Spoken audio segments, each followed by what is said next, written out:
ते पण नाही विचारायचं, फक्त विश्वास ठेवायचा. होणार आहे, चांगलं होणार आहे. मग काही काही चांगली माणसं आयुष्यात यायला सुरुवात झाली असेल, चांगल्या घटना घडायला सुरुवात झाली असेल. अरे हीच तर नांदी आहे, कुणकुण लागली आहे चांगलं होण्याची. ऑन द वे आहे, चांगले दिवस ऑन द वे आहे, चांगली माणसं ऑन द वे, चांगली परिस्थिती ऑन द वे.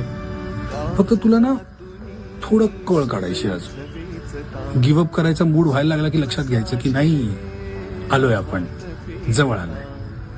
कारण एवढं जे सहन केलंयस तू पण आता डिझर्व करतो ना सगळे चांगले दिवस. सो हे जे भोगलेलंस ते सगळं नॉर्मल होणार, तुझं चांगलं होणार. गमावलेलं त्याच्यापेक्षा सुंदर काहीतरी मिळणार तुला. फक्त विश्वास ठेव आणि स्वतःला सांगत राहा. कधी पण भीती वाटली ना स्वतःला सांगायचं, माझं चांगलंच होणार आहे.